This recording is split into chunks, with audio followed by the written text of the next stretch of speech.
Hello students,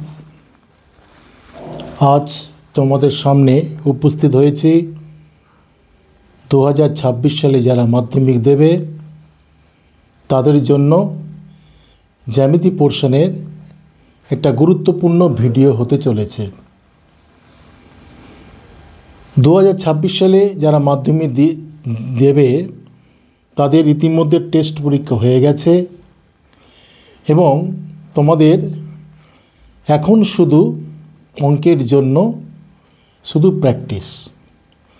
তোমরা ভাবছো যে টেস্টে যা দিয়েছি ম্যাথে সেটাই সম্বল করে প্র্যাকটিস না করে সামনে এগোবে, এটা কিন্তু একদম ভুল করবে।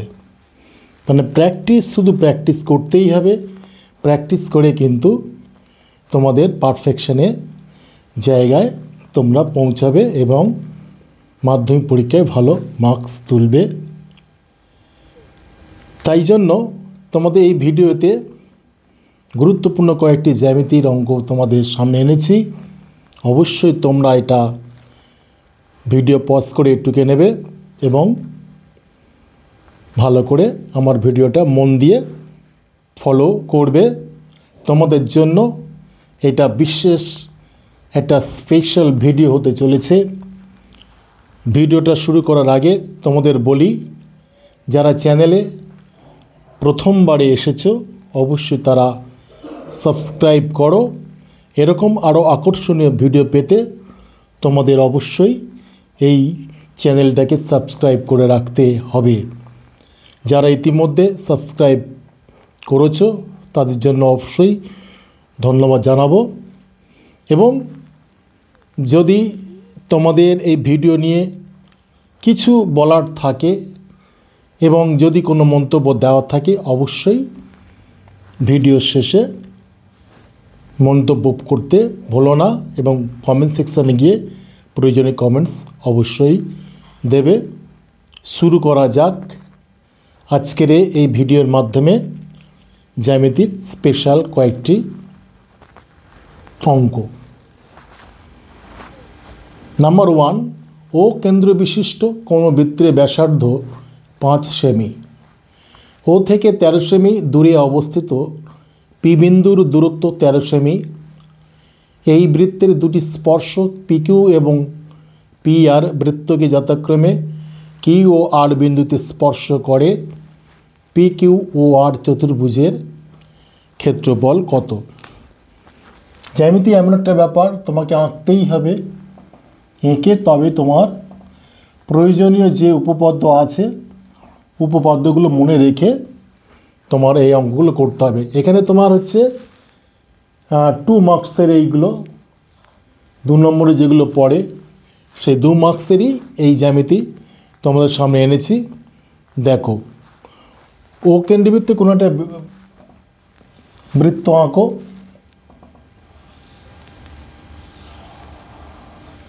এটাও কেন্দ্রবৃত্তের বৃত্ত, ব্যাসার্ধ হচ্ছে 5 সেমি।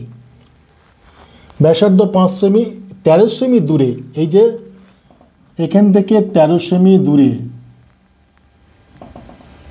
13 সেমি দূরে কি বলেছে? পি বিন্দুর অবস্থিত পি বিন্দুর দূরত্ব, এটা হচ্ছে ওপি 13। এই বৃত্তে দুটি স্পর্শক পি কিউ এবং পি আর, এই যে স্পর্শক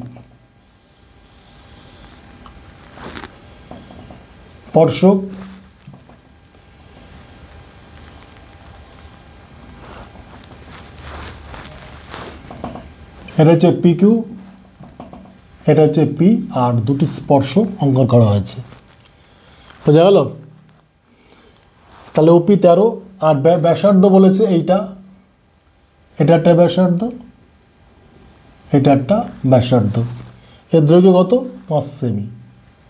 এটা 5, এটা 5, তাহলে ওপি হচ্ছে 13। চেয়েছে পি কিউ ও আর চতুর্ভুজের ক্ষেত্রফল কত? পি কিউ ও আর চতুর্ভুজ পি কিউ ও আর এর ক্ষেত্রফল কত? এটা চেয়েছে। তোমাদের চিত্র থেকে দেখা যাচ্ছে যে পি কিউ ও আর চতুর্ভুজটা দুটো ত্রিভুজের সমষ্টি। তাহলে এখানে চতুর্ভুজ পি কিউ ও আর সেটা কি ত্রিভুজ পি ও কিউ ক্ষেত্রফল প্লাস ত্রিভুজ পি ও আর এর ক্ষেত্রফল। এই দুটো ত্রিভুজের ক্ষেত্রফল হচ্ছে তোমার পি কিউ ও আর এর ক্ষেত্রফল। তাহলে আমার এর ক্ষেত্রফল বের করতে হবে, এর ক্ষেত্রফল বের করতে হবে। ভালো করে শোনো। এইবারে এটা স্পর্শকে একটা আমরা উপপাদ্য জেনেছি যে বহিস্থ কোনো বিন্দু থেকে কোনো বৃত্তের স্পর্শ বিন্দুতে কোনো বৃত্তের ব্যাসার্ধ কী হয় 90 ডিগ্রি কোণ উৎপন্ন করে, সমকোণ উৎপন্ন করে। অর্থাৎ পি বিন্দু থেকে O Q P Q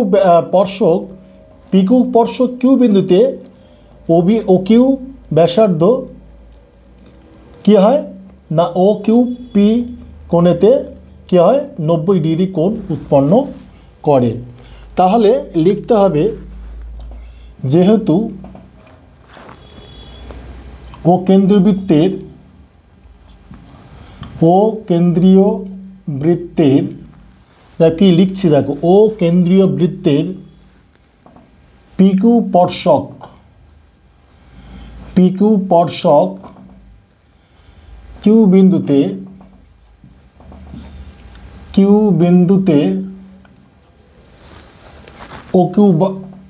O Q ব্যাসার্ধ কি করে সমকোণ বা 90 ডিগ্রি কোণ উৎপন্ন করে।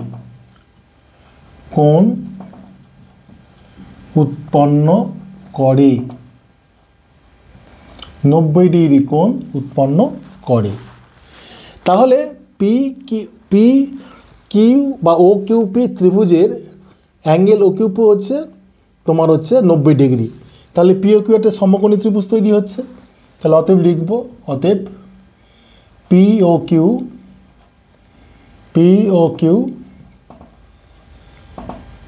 একটি সমকোণী ত্রিভুজ। তাহলে কি আছে, এবার পিথাগোরাসের উপপাদ্য অনুযায়ী কি অতিভুজ স্কয়ার ইকুয়াল লম্ব স্কয়ার প্লাস ভূমি স্কয়ার। তাহলে অতিভুজ কি সমকোণে বিপরীত বাহুটা হচ্ছে অতিভুজ, তাহলে ওপি হচ্ছে অতিভুজ। তাহলে লিখব ত্রিভুজ পি ও কিউ থেকে অতিভুজ স্কয়ার কত ওপি, অতিভুজ স্কয়ার ইকুয়াল টু লম্ব স্কয়ার প্লাস ভূমি স্কয়ার যে কোনো একটা। তাহলে O Q square plus P Q square, বোঝা গেল। তাহলে মানগুলো পুট করি। ওপিটা কত 13 স্কয়ার, ও কিউ কত 5 square plus P Q square তাহলে তোমার পি কিউ স্কয়ার, তাহলে 13 স্কয়ার প্লাস, তাহলে পি কিউ স্কয়ার কত হচ্ছে বা P Q square is equal to 13 square minus 5 square, তাহলে 169 মাইনাস 25 সমান 144। তাহলে হতে P Q is equal to root over 144 সমান 12, বোঝা গেল। পি কিউ সমান 12। তাহলে অনুরূপভাবে ত্রিভুজ পি ও আর থেকে কি পাচ্ছি, ও আর থেকে আমরা পাচ্ছি P R is equal to কী হচ্ছে একই পাবো, এও 12 সেমি পাবো, এও 12 সেমি পাবো। তাহলে হাফ ইন্টু ভূমি ইন্টু উচ্চতা। ত্রিভুজের ক্ষেত্রফলটা আমরা কি পাই, যে ত্রিভুজের ক্ষেত্রফল কি হাফ ইন্টু ভূমি ইন্টু উচ্চতা। তাহলে এটা ত্রিভুজে এটি যে পিও কিউ ত্রিভুজ হয় তার ত্রিভুজের ক্ষেত্রফল কি হাফ ইন্টু এটা হচ্ছে ভূমি ইন্টু উচ্চতা। তাহলে দুটো ত্রিভুজের ক্ষেত্রে এখানে যা ক্ষেত্রফল হবে এর ক্ষেত্রফল একই হবে, এখানে এও 5 এও 13, এও 5 এও 13। তাহলে দেখি ত্রিভুজ পি ও কিউ এর ক্ষেত্রফল কী হবে হাফ ইন্টু ভূমি কোণটা পিকু, পিকুটা কত 12 ইন্টু উচ্চতা কত 5, তাহলে কত হচ্ছে 30 সেমি। তাহলে অনুরূপে লিখব, অনুরূপে ত্রিভুজ POR এর ক্ষেত্রফল কী হবে ওই একই 30 সেমি। তাহলে অতএব চতুর্ভুজ PQOR এর ক্ষেত্রফল কত হবে, দুটো যোগফল 30 প্লাস 30 সমান সমান 8 বর্গ সেমি হবে। এদের ক্ষেত্রফল এটা হচ্ছে বর্গ সেমি, এটা হচ্ছে বর্গ সেমি, তাহলে 60 বর্গ সেমি। বোঝা গেল? আশা করছি তোমরা বুঝে গেছো। এই ত্রিভুজের ক্ষেত্রফল তোমার পিথাগোরাসের উপপাদ্য অনুযায়ী এটা 90 ডিগ্রি যদি হয়, পিথাগোরাসের উপপাদ্য অনুযায়ী অতিভুজকর লম্বস্কর করে আমরা পিকিউ পাচ্ছি। অনুরূপে PR, তাহলে আমরা এমনিতেই জানি যে দুটি স্পর্শক সমান হয়, তাহলে পিকিউ ইকুয়াল টু PR। এটা যদি 13 হয়, এটা যদি 12 হয়, এটা অবশ্যই 12 হবে, তাই করেছি 12। এবং দেখো এবার ত্রিভুজের ক্ষেত্রফল কি হাফ ইন্টু ভূমি ইন্টু উচ্চতা, তাহলে হাফ ইন্টু ভূমি কোণটা পিকিউ, এত উচ্চতা কত 5, তা হাফ ইন্টু 12, একটা যদি 30 হয় পরেরটাও 30, সুতরাং এটা হচ্ছে 60 বর্গ সেমি। আশা করছি তোমরা এই অঙ্কটা বুঝে গেছো। ভেরি ইম্পর্ট্যান্ট অঙ্ক, তোমরা অবশ্যই মাধ্যমিকের জন্য প্র্যাকটিস করবে। এইবারে দেখো 2 নম্বরেরটা। ABC ত্রিভুজের পরিকেন্দ্র ও ডি বিন্দু হলো বিসি বাহুর মধ্যবিন্দু। অ্যাঙ্গেল BAC 40 ডিগ্রি হলে BOD কত? ত্রিভুজের পরিকেন্দ্র করো, তাহলে বৃত্তের মধ্যে ত্রিভুজ,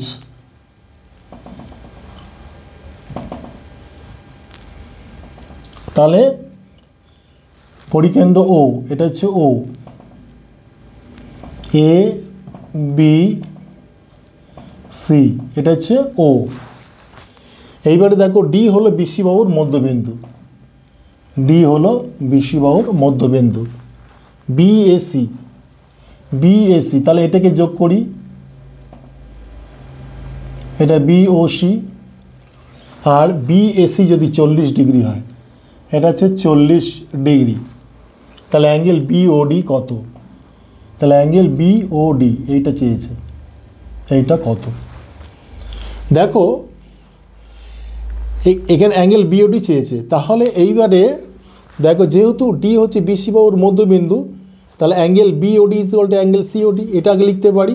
তাহলে লিখব যেহেতু ডি বিসি এর মধ্যবিন্দু, তাহলে অতএব angle BOD is equal to angle COD, এটা লিখি। এইবারে দেখো বিসি চাপের উপর অবস্থিত কেন্দ্রস্থ কোণ হচ্ছে কত? BOC, আর পরিধিস্থ কোণ কোনটা আছে? BAC। আমরা কি জানি কেন্দ্রস্থ কোণ পরিধিস্থ কোণের দ্বিগুণ, কেন্দ্রস্থ কোণ পরিধিস্থ কোণের দ্বিগুণ। তাহলে কেন্দ্রস্থ কোণ পরিধিস্থ কোণ কোনটা? 40 ডিগ্রি আছে, তাহলে 40 ডিগ্রি যদি হয়, তাহলে কেন্দ্রস্থ কোণ বলেছে কি পরিধিস্থ কোণের দ্বিগুণ, তাহলে এটা যদি 40 ডিগ্রি হয়, কেন্দ্রস্থ কোণ কত দ্বিগুণ হবে? তাহলে হচ্ছে BOC হচ্ছে কত? 80 ডিগ্রি দ্বিগুণ। এটা যদি 80 ডিগ্রি হয়, পুরো BOC যদি 80 ডিগ্রি হয়, আমরা জানি যে এই দুটো কোণ দুটো ভাগে ভাগ হচ্ছে, BOD is equal two COD। এটা যদি 80 ডিগ্রি হয়, অবশ্যই BOD হচ্ছে, এবং COD is equal to half into BOC, সেটা হচ্ছে তোমার 40 ডিগ্রি। বুঝে গেল? খুব সোজা ব্যাপার। দেখো এবার লিখব কি, বিসি চাপের ওপর অবস্থিত কি আছে? কেন্দ্রস্থ কোণ BOC ও পরিধিস্থ কোণ BAC। সূত্র অনুযায়ী কি? কেন্দ্রস্থ কোণ পরিধিস্থ কোণের দ্বিগুণ। তাহলে অতএব angle BOC is equal two 2 into angle BSc, তাহলে কত হচ্ছে 2 ইন্টু 40 ডিগ্রি, তাহলে কত হচ্ছে সমান সমান 80 ডিগ্রি। তাহলে অ্যাঙ্গেল বিওসি হচ্ছে 80 ডিগ্রি। আবার angle BOC is equal to কত হচ্ছে, যে angle BOD plus angle COD. আর অ্যাঙ্গেল বিওডি আর সিওডি দুটো সমান আছে, আগে দেখেছি। তাহলে এটা কি লিখব, যে angle BOD plus angle BOD, তাই না? তাহলে বিওডি পানিটা কি, ওটা অন্য লিখলাম না। তাহলে অতএব angle BOD is equal to half into angle BOC, angle BOC, তাহলে কত হচ্ছে হাফ ইন্টু 80 ডিগ্রি সমান সমান 40 ডিগ্রি। কেন এটা হলো, যে অ্যাঙ্গেল বিওডি কোণ কী হচ্ছে, বিওসি কোণটা, এই দুটো কোণ যদি সমান হয় তাহলে এই কোণটা হচ্ছে কি পুরো কোণটার অর্ধেক, সেই জন্য লেখা হচ্ছে হাফ ইন্টু বিওসি মানে 40 ডিগ্রি। বুঝতে পারছো? 3 নম্বর। 2 নম্বরের অঙ্ক, ছোটো ছোটো অঙ্ক। 3 নম্বর অঙ্কটা ভেরি ইম্পর্টেন্ট। দেখো, দুটি বৃত্তের ব্যাসার্ধ 2 সেমি ও 3 সেমি, তাদের কেন্দ্রদ্বয়ের মধ্যে দূরত্ব 13 সেমি, তির্যক সাধারণ স্পর্শকের দৈর্ঘ্য কত? আর একটা বলে সরল সাধারণ স্পর্শকের দৈর্ঘ্য কত? এই সরল একটা সূত্র আছে, তির্যক সাধারণ স্পর্শকের সূত্র কি দেখো, তির্যক সাধারণ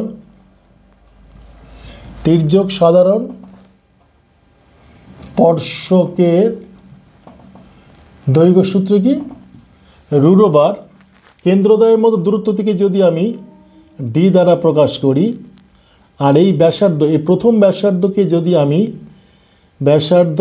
এটাকে যদি আমি R1, এটাকে যদি আমি R2 দিয়ে প্রকাশ করি, তাহলে সূত্র হিসেবে কি লিখতে পারি, root D square minus R1 plus R2 whole square. এইটা হচ্ছে তির্যক সাধারণ স্পর্শকের দৈর্ঘ্য। তার মানে কি, রুট কেন্দ্রদ্বয়ের মধ্যে দূরত্ব স্কোয়ার মাইনাস প্রথম বৃত্তের ব্যাসার্ধ প্লাস দ্বিতীয় বৃত্তের ব্যাসার্ধ যোগ করে যেটা হবে তার রুট।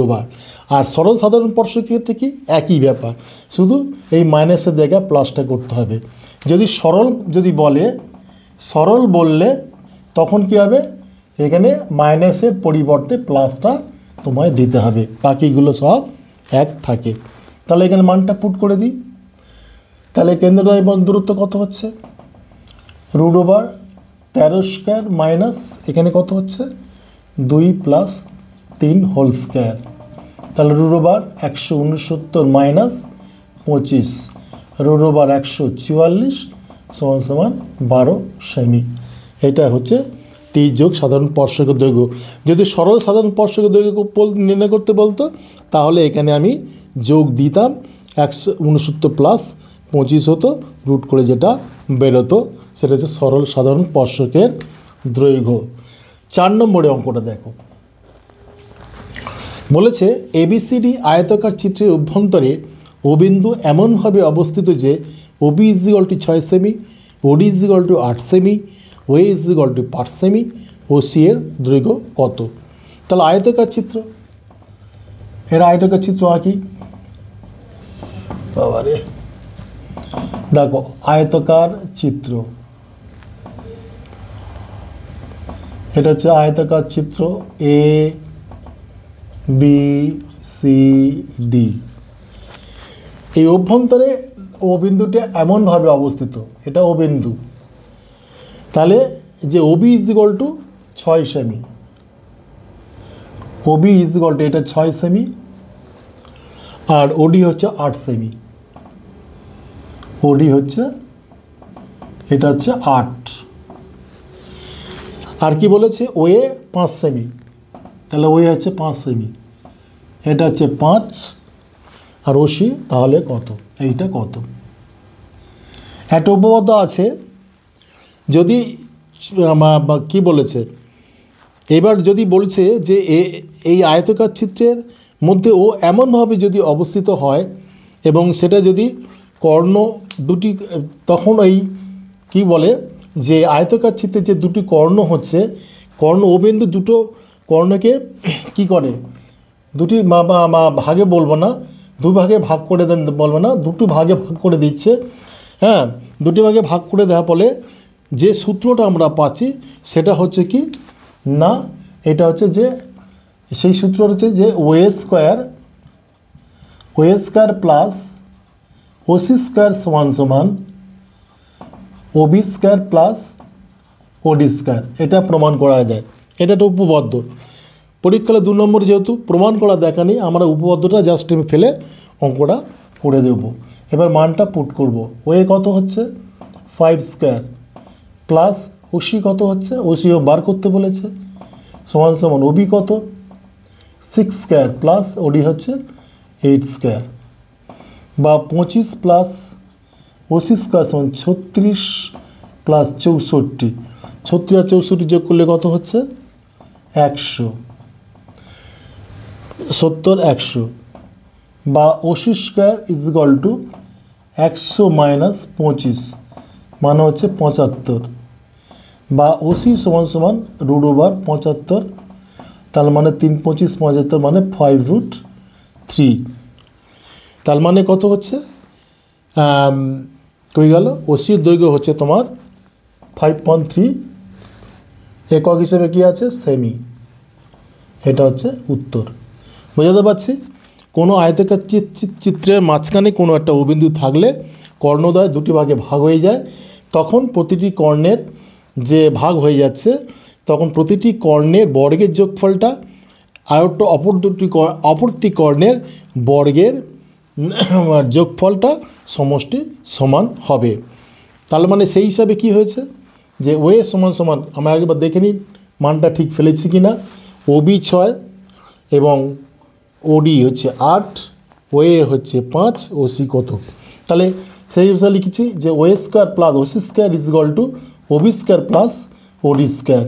তাহলে মান ফেলে দিচ্ছি, ওয়ে কত 5 square plus OC square is equal to OB হচ্ছে 6 স্কোয়ার প্লাস 8 স্কোয়ার, মানে হচ্ছে 100, 36 প্লাস 8 স্কোয়ার মানে করলে 100, তাহলে ওসি স্কোয়ার সমান সমান 100 মাইনাস 25 মানে 75, 5√3 সেন্টিমিটার। এইবারে চলো 5 এবং 6 নম্বরের অঙ্কটা।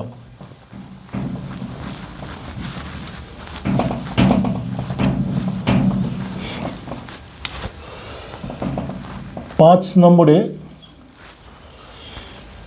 ত্রিভুজ এবিসি এর অ্যাঙ্গেল এ সমান সমান 90 ডিগ্রি, এবি 12 সেমি, এসি 5 সেমি, বিসি 13 সেমি। যদি বি বাহুর উপর এডি লম্ব হয় তাহলে এডি দৈর্ঘ্য কত। এবিসি একটা ত্রিভুজ, তার মধ্যে এ হচ্ছে, তাহলে এবিসি ত্রিভুজ, একটা কোণ যদি 90 ডিগ্রি হয় সমকোণী ত্রিভুজ হবে। এ কোণটা হচ্ছে 90 ডিগ্রি, তাহলে এটা এ, এটা হচ্ছে বি, এটা যদি সি ধরি এবিসি। এইবারে দেখো এবি সমান 12 সেমি, এবি হচ্ছে এটা হচ্ছে 12 সেমি, আর কি বলেছে এসি 5 সেমি, এসি হচ্ছে 5 সেমি। আঁকা অনুযায়ী তাহলে এটাকে বি ধরি, এটা বি, এটা সি, তাহলে এটাতে 5, এটা হচ্ছে 12, ঠিক আছে। এইবারে দেখো বিসি হচ্ছে 13 করলে 5, হ্যাঁ এসি 5 আর বিসি হচ্ছে তোমার 13, এটা হচ্ছে তোমার 13। যদি বি বাহুর উপর এডি লম্ব হয়, যদি বি বাহুর উপর বিসি বাহুর উপর, যদি বিসি বাহুর ওপর এডি লম্ব হয়, বিসি বাহুর ওপর যদি এডি লম্ব হয়, এডি লম্ব এটা 13, এডি লম্ব হয় তাহলে এডির দৈর্ঘ্য কত। সমকোণী ত্রিভুজের কোনো আমরা এখানে সূত্র জেনেছি যে কোনো ত্রিভুজের ওপর, কোনো ত্রিভুজের কোনো একটি বাহুর ওপর যদি কোনো একটা বাহু লম্ব হয় তাহলে কি হয়, এইটি যখন লম্ব হবে তখন কি হবে, এখানে 3টি ক্ষেত্র আছে। যদি এবিসি ত্রিভুজের উপর এডি বাহু লম্ব হলে তখন কি হয়, 3টি থিওরি আছে। AC square is equal to BC into CD, এটা। আর 2 নম্বর হচ্ছে AB square is equal to BC into BD. আর 3 নম্বর সূত্র আছে এডি স্কোয়ার, মানে এই যে লম্ব, AD square is equal to BD into CD, এটা আছে। এই 3টে সূত্র কি বললাম, কোনো ত্রিভুজের উপর, যে কোনো সমকোণী ত্রিভুজের সমকোণিক বিন্দু থেকে বিপরীত বাহুর উপর লম্ব হলে তখন 3টি তথ্য পাওয়া যায়। একটা হচ্ছে তোমার এসি স্কোয়ার, যদি ধরি AC square is equal to পুরো বাহুটা ইন্টু সিডি, আর AB square is equal to তখন কী হবে বিসি ইন্টু বিডি, আর লম্ব স্কোয়ার মানে এডি square is equal to BD into CD. এটা প্রমাণ করা যায়। আমি 2 নম্বর অঙ্ক করবো, তখন আমি জানবো। আমার চেয়েছে এডির দৈর্ঘ্য কত, তাহলে আমার এই 3 নম্বর সূত্রটা কাজে লাগাবো। এইবারে হচ্ছে বিডির মান কত, সিডির মান, যেহেতু বলেছে বিসি বাহুর ওপর এডি লম্ব, আমি জানি কোনো বাহুর ওপর যদি আমার শীর্ষবিন্দু থেকে বিপরীত বাহুর উপর লম্ব হয়, তাহলে যে বাহুর উপর লম্ব হচ্ছে সেই বাহুটাকে সমান 2 ভাগে ভাগ করে দেয়। লিখতে হবে যেহেতু বিসি বাহুর ওপর এডি লম্ব, অতএব BD is equal two CD সমান সমান হাফ ইন্টু বিসি। তাহলে হাফ ইন্টু বিসি কত 13, তার মানে 6.5 সেমি। তাহলে পেয়ে যাচ্ছি। তাহলে অতএব এডি স্কোয়ার ইজ ইকুয়াল টু, তাহলে এটা তোমার যে এটা BD is equal two CD পেয়ে গেছি। তাহলে এডি স্কোয়ার সমান কত হচ্ছে 6.5 ইন্টু 6.5। তাহলে অতএব AD is equal to root over 6.5 into 6.5 সমান 6.5 সেমি। তাহলে এডি বাহু দৈর্ঘ্য কত হচ্ছে 6.5 সেমি। এই তথ্যটা কিন্তু তোমাকে মনে রাখতে হবে। যদি সমকোণী ত্রিভুজের সমকোণিক বিন্দু থেকে অপর বাহুর উপর লম্ব টানা হয়, তাহলে কিন্তু কী হবে, যে লম্ব স্কোয়ারটা কী হবে, লম্ব স্কোয়ার সমান বিসি ইন্টু এডি বা বিডি, আর AC square is equal to BC into CD, আর লম্ব স্কোয়ার আছে, অর্থাৎ AD square is equal to BD into CD. যেহেতু এটা লম্ব হচ্ছে, দুটোকে ভাগ করে নিয়েছি, এইটাকে মান পুট করে 6.5 সেমি পেয়ে যাচ্ছি। 6 নম্বরটা দেখো, 5 সেমি ব্যাসার্ধ বিশিষ্ট কোনো বৃত্তের 2টি জ্যায়ের মধ্যে, জ্যায়ের দৈর্ঘ্য 6 সেমি ও 8 সেমি, 2টি জ্যায়ের মধ্যে দূরত্ব কত? তাহলে একটা বৃত্ত আঁকি। দেখো বৃত্ত আঁকছি। 5 সেমি ব্যাসার্ধ বিশিষ্ট কোনো বৃত্তের 2টি জ্যা, একটা 6 হচ্ছে 8, এ একটা জ্যা, এ একটা জ্যা। তাহলে ধরি এটা এবি জ্যা, ধরি একটা সিডি জ্যা, এটা হচ্ছে 6, এটা হচ্ছে 8, এটা হচ্ছে কেন্দ্র। এইবার বলেছে 2টি জ্যায়ের মধ্যে দূরত্ব কত। তার মানে 2টি জ্যা মানে এ আর জ্যা, এই মধ্যে দূরত্ব কত। তাহলে এইটা ধরি, এটা হচ্ছে ও বিন্দু, তাহলে এ বি সি ডি। এটা যদি ই ধরি, এটা যদি এফ ধরি, তাহলে কী হবে, এফ এর দৈর্ঘ্য চেয়েছে। 2টি দেয়ার মধ্যে দৈর্ঘ্য মান হচ্ছে এফ এর মধ্যে দৈর্ঘ্য। তোমরা লিখবে যে যদি ও কেন্দ্রবৃত্তের এ বি এবং সিডি দুটো যা, যার দৈর্ঘ্য যথাক্রমে 6 সেমি এবং 8 সেমি, 6 সেমি এবং 8 সেমি। এবার বলা হচ্ছে 2টি জ্যায়ের মধ্যে দৈর্ঘ্য নির্ণয় করতে হবে, 2টি জ্যায় নির্ণয় করতে হবে, 2টি জ্যায়ের মধ্যে দৈর্ঘ্য কত, অর্থাৎ ইএফ এর দৈর্ঘ্য কত। ঠিক আছে, এইভাবে তোমরা লিখবে। এইবার তোমাকে বলছে যে 5 সেমি ব্যাসার্ধ, তাহলে কেন্দ্র থেকে এই পরিধি পর্যন্ত এই পর্যন্ত টানলে এটা এতে ব্যাসার্ধ, এটা একটা ব্যাসার্ধ, বোঝা গেল? তাহলে এটা হচ্ছে 5 সেমি, এটা হচ্ছে 5 সেমি, বেরিয়ে যাবে। এইবার দেখো এখানে ওইর ওপর এবি লম্ব, এই যে এবির ওপর ওই লম্ব তার ফলে কী হবে, আগেরটার মতো এই যে লম্ব হলে তখন কী হয়, দুটি ভাগে ভাগ করে দিচ্ছে, এই দুটি ভাগে ভাগ করে দিচ্ছে। সেরকম তাই যে ওইর উপর যদি এবি লম্ব হয় তাহলে এই ইজ ইকুয়াল টু এবি। তাহলে এবার লিখতে হবে যেহেতু ওই লম্ব এবি, তাহলে অতএব ওই লম্ব এবি, অতএব এই is equal to EB is equal to half into AB. তো সমান সমান হাফ ইন্টু 6 সমান সমান 3 সেমি। তাহলে অন্যভাবে আবার দেখা যাচ্ছে যে যেহেতু ও এফ লম্ব সিডি, তাহলে অতএব C F is equal to F D is equal to half into CD. তাহলে হাফ ইন্টু 8 সমান সমান 4 সেমি। বুঝতে পারছো, দুটো লম্ব হচ্ছে, এই দুটো ভাগে ভাগ হয়ে যাচ্ছে।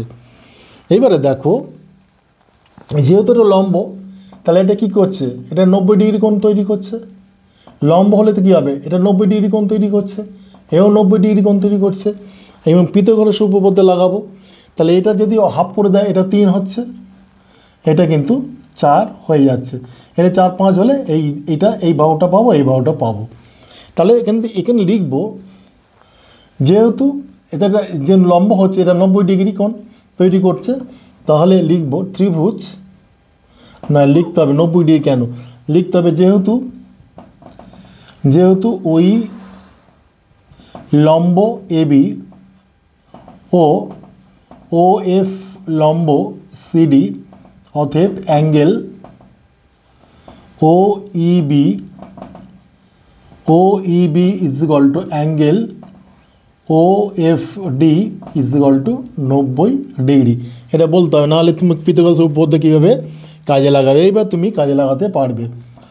এবার লিখবে ত্রিভুজ ও ইবি থেকে পিথাগোরাসের উপপাদ্য আছে অতিভুজ স্কয়ার। অতিভুজ কোনটা, এটা যদি লম্ব হয় এটা অতিভুজ, তাহলে OB square is equal to OE square plus E B square.